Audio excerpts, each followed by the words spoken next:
자, 노래 좀 진지한 걸로, 종교적인 걸로 제가 분위기 체인지 해드릴 테니까, 종교적인 걸로 해드릴 테니까, 그, 필리님 질문하시면 되겠습니다.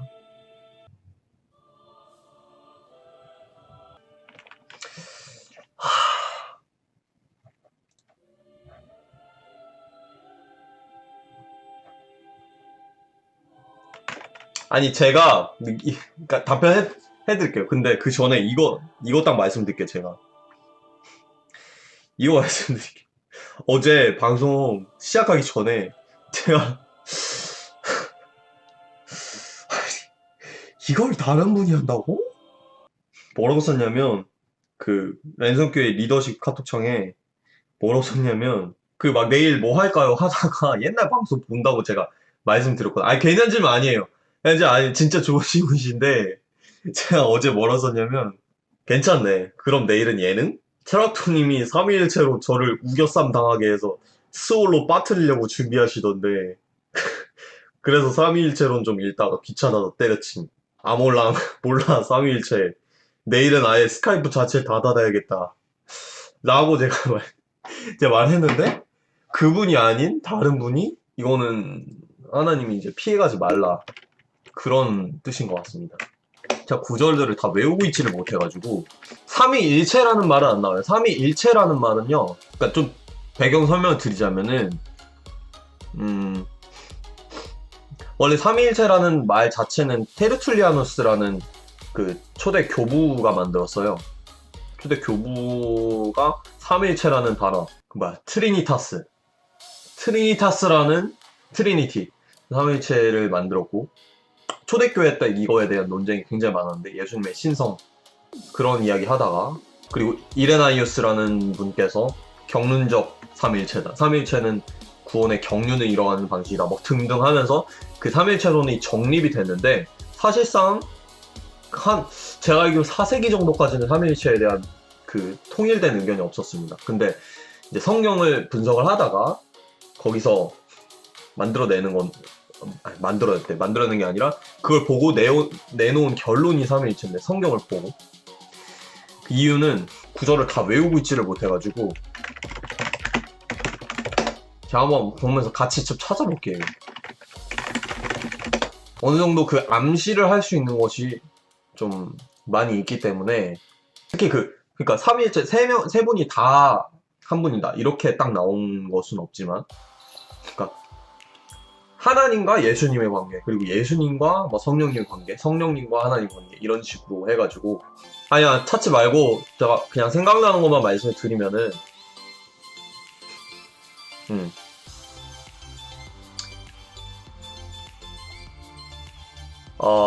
뭐 예수님의 신성에 언급된 부분들, 그런 거는 많이 아실 테고 굉장히 많고요. 하나님의 아들 독생자를 넘어서 계시록에 보면은 처음이요 나중 알파와 오메가, 하나님한테만 붙이는 걸 썼고요. 그리고 퀴리오스라는 주라는 그 문맥 안에서의 표현, 그 전지전능하신 예수님이 왜 아버지 뜻대로 하시옵소서 하냐면요, 삼위일체를 보통 이해할 때 하나의 하나님이라는 존재의 새 위격, 그러니까 인간으로 치면 인격으로 치거든요. 새 위격, 이렇게 하는데, 그 비유로 설명하면 사실 전부 알기 어려워요. 비유는 삼위일체를 다 담지 못하는 경우 부분이 있고, 분명히 신비의 부분이 남아있는데, 굳이 비유로 하자면은, 그 크레이그 박사님이 한 굉장히 재밌는 비유가, 그 신화에 나오는 켈베로스 있잖아요. 켈베로스, 목 3개 달린 개. 그 3개가 각자의 인격을 가지고 이야기를 한단 말이에요. 그 말을 하잖아요. 그 켈베로스가, 그 지옥문 지키는 강아지가 3개의 애들 인격을 가지고 얘기를 하는데, 그 하나의 존재를 켈베로스라고 얘기를 한단 말이에요.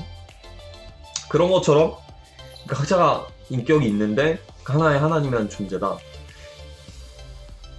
깊게는 들어가지 않도록 하겠습니다. 다음에 어차피 그 철학도 분이 오셔가지고 이런 부분 막 철학적으로 저를 수월에 빠뜨리려고 하실 것 같아서, 오늘은 말씀드리자면, 다른 식의 그 비유들은 좀 문제가 많은 게, 예를 들어 뭐 얼음물 수증기 이렇게 얘기를 하는데, 얼음물 수증기는 양태론 이단에 빠지기가 굉장히 쉬워요. 양태론이 뭐냐면, 하나님은 그냥 한 분인데, 한 분의 인격인데, 각 시대나 그 구원의 상황에 따라서 성부로 나타났다가 성자로 나타났다가 성령으로 나타나셨다, 이렇게. 근데 결국 유일신 한 신이다, 다른 형태 다른 것으로 나타난 것이다, 이게 양태론인데, 물, 얼음, 수증기 비유는 그대로 양태론을 설명하고 있는 거고, 양태론은 초대 교회에서 이단으로 정죄를 받은 것입니다. 받은 것이고, 반대로 치우치면은 이제 삼신론이 되는데, 신은 세 분이다, 이제 한 분이 아니고 기독교의 신은 세 분이다, 이렇게 되는데, 이것도 이단으로 정죄를 받았어, 처음에.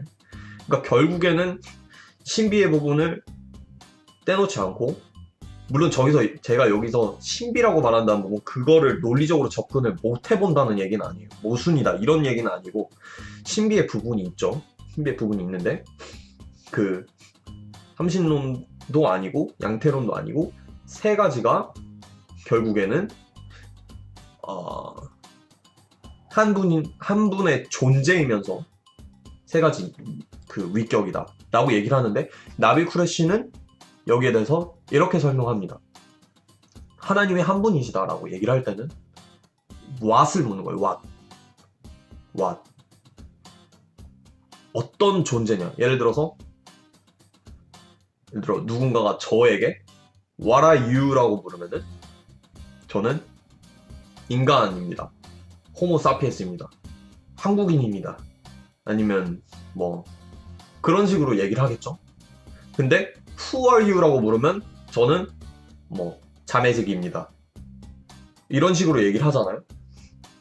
그러니까 존재에 있어서는 what이고, 그 인격에 있어서는 who인데, 하나님한테 what are you 라고, 약간 감이인데, what are you 라고 물으면 신이다, 하나님이다, 전능하신 하나님이다, 이렇게 신성에 대해서 얘기를 하는 거고, 하나님한테 Who are you 라고 물으면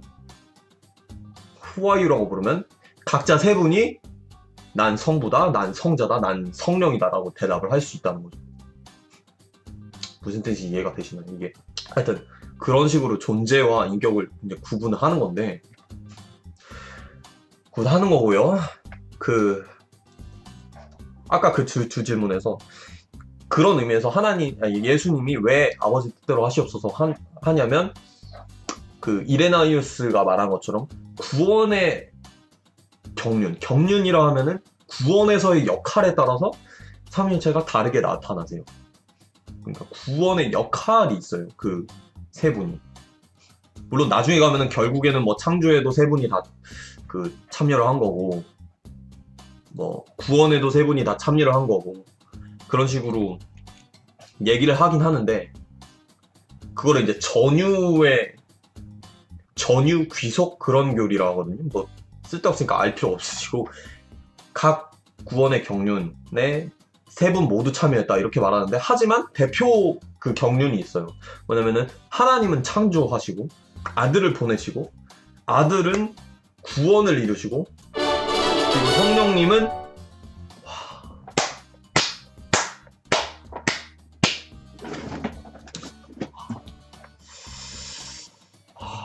후원 어떻게 하는지 이제 알아서. 히읗 정말 번역 감사했어요. 변증론을 알게 된 건 저에게 정말 큰 지식의 확장이었습니다. 아이고 살아. QW2님 창세전부터 예정된 만원 후원, 탕수육 추가 샬롬띠. 아이고 감사합니다. 이제 다시 진지하게 돌아가자면, 성령님은 우리 안에 내주하시면서 성화를 이뤄가신 그런 거, 그 구원의 경륜이 있고, 그렇기 때문에 보내신 하나님의 경륜에 보냄받으신 그리스도께서 순종하시는 거예요. 같은 신격을, 똑같은 동등한 신격을 가진 그 동등한 신경을 가진 하나님이지만 그 경륜이 다르기 때문에, 그 역할이 다르기 때문에 그 역할에 순종을 하는 거예요. 아버지의 역할에. 그래서 그걸 제일 잘 보여주는 게 빌립보서 2장의 말씀인데, 우리가 잘 아는 구절, 너희 안에 그리스도의 마음을 품으라. 그는 근본 하나님의 본체시나 하나님과 동등됨을 취할 것으로 여기지 않으시고 자기를 비우시고 오히려 종의 형체를 갖추사 죽기까지 순종하셨으니, 까먹었다. 하여튼 뭐 이런 식의 잘 아시는 구절이죠. 그걸 이제 자기를 비워서 하나님께 순종을 하시는 그 인간의 형체까지 오시는 그거를 얘기를 하는데, 여기서 이어서 말을 하자면 그 예수님이 그날은 하나님도 모르고 하나님만 아시고 천사도 모르고 아들도 모른다 이렇게 말씀하시잖아요. 종말에 대해서. 근데 그 부분에 있어서는 그 예수님의 패러독스를 이해를 하셔야 돼요. 100% 인간이자 100% 하나님이라는 측면에서. 그러니까 예수님이 말씀을 하실 때 신으로서 말씀을 하실 때가 있고 인간의 측면에서 말씀을 하실 때가 있어요. 예를 들어 십자가에 달리셨을 때 내가 목마르다 말씀하셨는데, 그걸 가지고 예수님 신인데 어떻게 목이 마를 수 있지? 라고 얘기를 하면은 그거는 예수님의 성질을 잘 이해를 못한 거고, 예수님이 그건 아버지만 아시고 나도 모른다라고 얘기를 했을 때는 그 지식적 제한은 인성의 입장에서 말씀을 하셨다고 봐야겠죠. 왜냐면 인성이 100% 다 있으시니까. 그렇게 말씀을 하셔야 될 것 같고. 그러니까 어느 정도 이건 신비의 부분인데, 저는 신비가 그 논리적 모순이다, 같은 말이 아니거든요. 같은 말이라고 얘기하진 않아요. 왜냐면 학문적 탐구의 대상이 되거든, 삼위일체론이. 학문적 탐구의 대상이 되고 수많은 사람들이 그 결합이 어떻게, 한 존재라는 곳으로 새 위격이 결합이 어떻게 되는지 최근까지 많은 학자들이 연구를 하고 있고, 최근에 준도사님이 그 판넨베르크의 조직신학 읽으면서 그 삼일체론 부분도 내가 공부에 필요하다고 하니까 뭐 요약해서 보내주시고 하셨는데, 뭐 다 얘기하기는 어렵고, 그러니까 논리적 접근이 가능한 부분이지만 여전히 신비의 부분이 있죠. 진리와 사랑님 구독 감사합니다. 그러한 거고, 성경은 제가 뭐 나중에 부적 올려드리거나 할게요. 그 성경에 예수님의 신성과 성령님의 흔성만 표현이 돼도, 그 두 개만 다 있어도 그래도 성경이 삼일체를 얘기하고 있는 건 맞잖아요. 삼일체란 단어는 당연히 없죠. 하지만 예수님을 성경은 계시록에서 하나님에게만 쓰는 알파와 오메가, 처음과 나중, 주로 묘사를 하고 있고, 그러니까 주가 왜 중요하냐면, 퀴리오스라는 헬라어 단어가 왜 중요하냐면, 그것을 구약 성경에서 정확한 구절 지금 생각이 안 납니다. 근데 구약 구절에서 하나님을 묘사하는 그 구절이 있어요. 예를 들어 시편 구절이 있다. 뭐 주께서는 뭐 창대하시고 뭐 어쩌고 저쩌고 그런 식의 얘기를 하는데, 신약 성경에서 그거를 그대로 가져와서 주께서는 어쩌고 저쩌고 얘기를 하는데, 그게 예수님한테 적용되는 컨텍스트가 돼요. 하나님한테 얘기했던 그대로 그렇게 되고,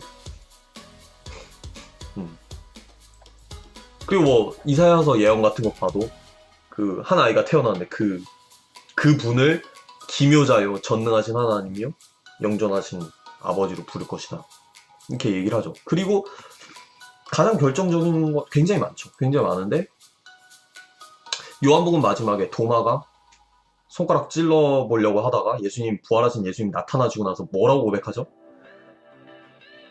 나의 주요, 나의 하나님이십니다 라고 얘기하거든요. 예수님 앞에서, 부활하는 예수님 앞에서 나의 하나님이십니다 라고 얘기를 합니다. 너무 많죠? 하나님한테 원래 쓰이던 표현들, 임마누엘이라, 크신 하나님이다, 세세에 찬양받으신 하나님이다 등등, 예수님께, 그리고 죄를 사하는 권한이 있고, 아브라함 전부터 내가 있었다. 그리고 요한복음에 보면은 태초에 하나님과 창조 행위를 같이 했던 말씀이 예수 그리스도다. 그 말씀이 육신되어 내려오신 분이 예수다. 이런 식으로 너무나 많죠. 너무 예수님의 신성을 보여주는 부분이 너무나 많고 하나님과 같은 분이라는 걸 보여주는 부분이 너무 많아요. 존재적으로. 그러니까 너무 많아서 더 뭐라고 얘기할지도 모르겠는데 성령님도 마찬가지죠. 성령님에 대해서 그때 잘 기억이 안 나네. 성령님에 대해서는. 그러니까 성령님 같은 경우는 예수님이 더 이상 이 세상에 있지 않기 때문에 대신해서 오셔서 예수님이 마치 우리와 함께 계셨던 것처럼 하나님이신 예수님이 함께 이 세상에서 우리와 계셨던 것처럼 성령님이 이제는 보혜사로서 오셔가지고 우리 마음 안에서 예수가 우리와 함께 계셨던 것처럼 성령이 함께 하신다. 그러니까 곧 하나님이 함께 하신다는 거거든요. 그러니까 그런 의미에서 바울이 우리의 몸이 거룩한 성전이라고 하잖아요. 근데 성전은 하나님이 거하시는 거죠. 성전은. 근데 그 성전에 누가 거합니까? 성령님이 거하세요. 성령 하나님. 아무튼 그렇습니다. 네, 뭐 더 얘기해 볼 수 있지만 성경을 보고 그러니까 니케아 공회에서 뭐 신학자들이 탁상공론하다가 만든 게 아니라 삼위일체론은 복음서 그리고 신약 성경에 근거해서 나온 논쟁이고 성경에 근거되어 있지 않다면은 굉장히 의미가 없죠. 말장난이고 의미가 없는 거죠. 그리고 제가 한번 말을 하고 싶었던 게 뭐냐면 당연히 그 예를 들어 기독교를 알아가는 입장, 구도자 입장 아니면은 좀 제3자의 입장에서 바라볼 때는 삼위일체를 철학적으로 이게 모순이냐 아니냐의 관점에서 계속해서 접근을 하고 그게 중요하다고 생각을 하는데요. 중요하지만 여기서 조금 간과된 게 뭐냐면 삼위일체는 기본적으로 성경에서 나온 개념이라는 거예요. 성경을 해석하다가 성서학을 하다가 나오는 개념이라고. 사실 모든 조직신학도 조직신학이라고 하면은 이제 철학적 신학을 말하는데 철학적 이 개념 성령이 어떤 분이냐 뭐 삼위일체는 어떤 거냐 이런 게 조직신학인데 그거 자체가 성경이 없으면 의미가 없는 거잖아요. 성서학에서 조직신학도 출발이 되는 거기 때문에 성경을 보다가 이런 개념은 뭐지? 이거 정리할 필요를 느껴서 그렇게 만드는 거잖아요.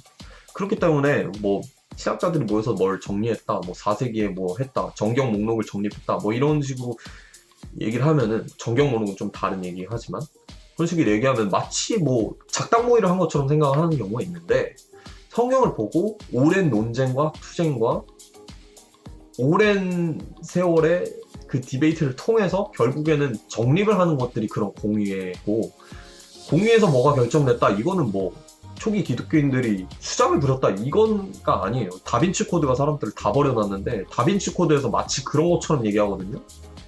그러니까 역사를 모르는 거예요. 그냥 그거는 댄 브라운이 알고도 선동을 한 거든 아니면은 역사를 모르고 왜곡을 한 거든 하여튼 그냥 그러니까 소설이죠. 다빈치 코드 같은 거. 그러니까 그런 류의 것들에 휘둘리면 안 되고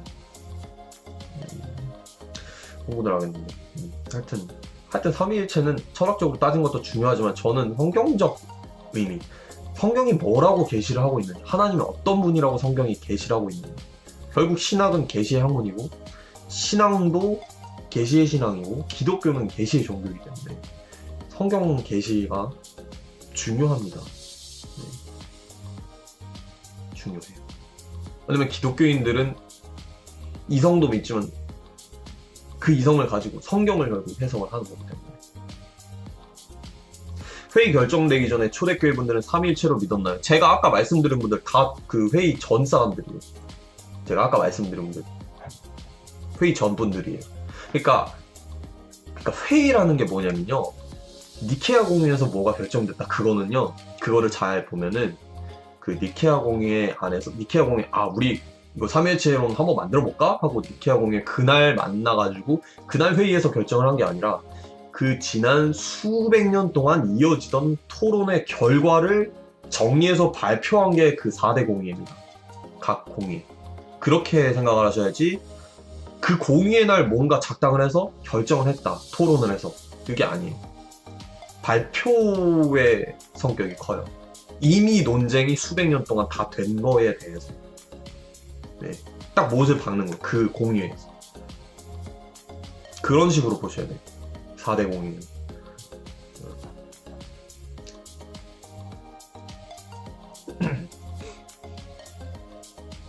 이건 저의 말이 아니라 초대 교회사를 공부를 해보시면 저렇게 안지은님처럼 잘 아는 분들이 말씀해 주실 거예요.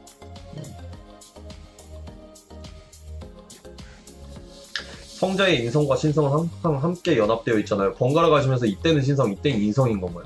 이것도 제가 그 말씀드린 것처럼 조직신학적인 말이잖아요. 그거는 약간 신성과 인성은 항상 연합되어 있고 떨어질 수 없다. 약간 이런 조직신학적, 철학적 분석인데 저는 그것도 의미가 있지만 그걸 떠나서 성경이 보여주고 있잖아요. 이때는 인성의 모습을 드러내고 계시고 이때는 신성의 모습을 드러내고 계시고 예를 들어서 예수님 배고플 때는 그걸 신성을 드러낸 게 아니잖아요. 배고파서 물고기 구워 드실 때 아니면 졸려서 주무실 때 그게 신성은 아니잖아요. 그거는 인성을 드러내신 부분이고 그러니까 항상 두 개를 다 가지고 있지만 상황에 따라 드러내는 거죠.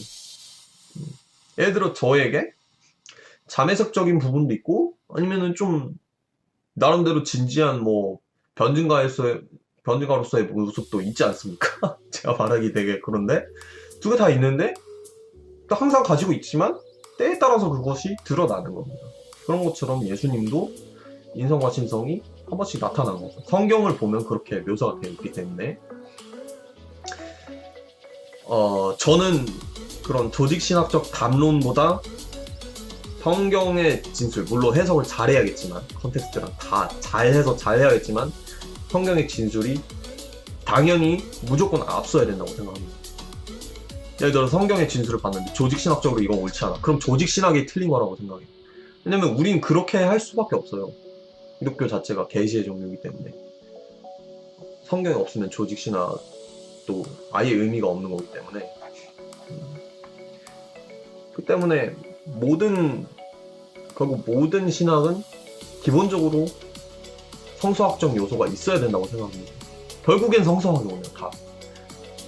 예를 들어 불투만 같은 사람들 조직신학적으로 결론을 내리기는 했지만 결국에는 성서학에서 출발하는 거고 그런 사람들은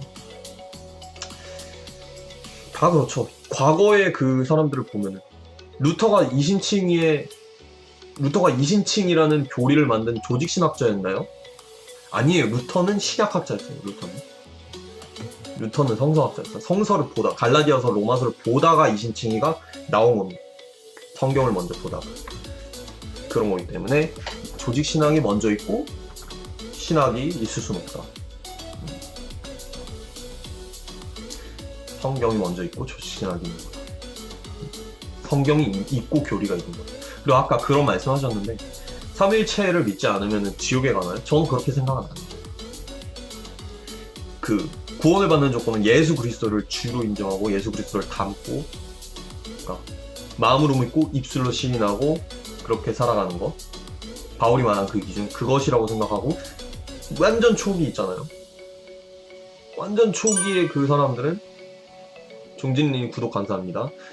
완전 초기 사람들은 신학 성경도 없었고 완성된 삼위일체에 대한 교리도 없었지만 그 사람들은 예수님을 믿고 순교까지 나아갔죠. 그럼 봤을 때 삼위일체로는 안 믿는다고 뭐 지옥에 간다 이렇게 말하기는 어려울 것 같은데 그런 건 있죠. 삼위일체론을 믿지 않고 예수님이라는 분, 예수님을 정확히 알고 믿을 수 있느냐 라고 봤을 때는 저는 조금 어려울 것 같다라고 생각합니다. 중요한 부분이다. 중요한 부분.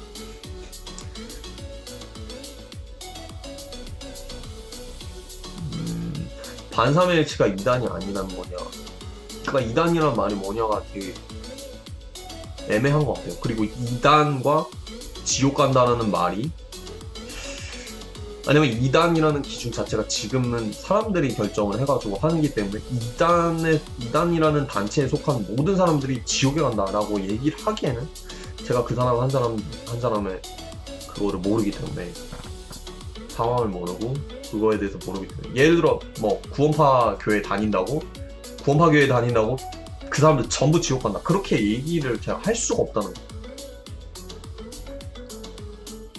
왜냐면 한번 직접 만나보세요. 그분들은 직접 만나서 대화를 해보면, 물론 좀 잘못된 교리를 가지고 있을 수 있는데, 그게 저는 예수 그리스도만이 뭐 구원이다, 아니면 예수의 부활을 부정한다던가 약간 그런 것까지 나아가면은 구원에 문제가 있지만,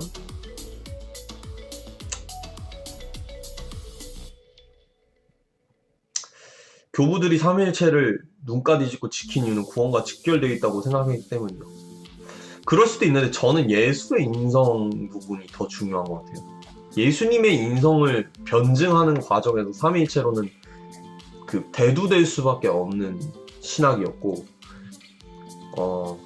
그 후에 성령님에 대한 논의는 그 후에 나왔죠. 성령님에 대한 그 후에 논의가 나왔고, 처음에는 예수님이 어떤 분인가, 예를 들어 영지주의 같은 데서는 예수님의 인성을 부인하고, 처음 그 공의에서 결정된 내용들을 보면 예수님이 어떤 분인가에 대해서 발표를 하거든요. 토론을 통해서. 그런 것들을 봤을 때 예수님이 어떤 분인가 중요한데, 근데 말씀하신 것처럼 예수님이 어떤 분인가가 구원에 연결되기도 하니까 그게 중요한 것 같아요. 보혜사 성령님이 예수님 가신도에 오신다고 했는데, 왜 세례 받으실 때도 성령이 나오고 예수님도 성령을 잉태하셨고 시므온도 성령에 이끌려 예수님을 보고 하나님을 찬양했을까요? 그러니까 아까 말씀드린 것처럼 이게 전유 귀속 그 교리 때문인 것 같아요. 예를 들어 하나님은 창조를 하시고 예수님은 구속을 하시고 성령님은 성화, 성도의 견인을 담당을 하시지만, 그럼에도 불구하고 창조 행위에도 성부, 성자, 성령이 모두 참여를 하셨고, 메인 사역이 있는데 구원에도 보내신 하나님도 있고, 그러니까 성령님도 있고, 세례 받았을 때 성령님이 나오는 것도 구원 사역을 같이 이뤄주시는 거죠. 그런 건데, 예수님이 내가 간 다음에 보혜사 성령을 너네에게 보내겠다 할 때는 성령님의 이제 메인 경륜, 메인 사역이 시작되는 그 시점을 얘기를 하는 것 같아요.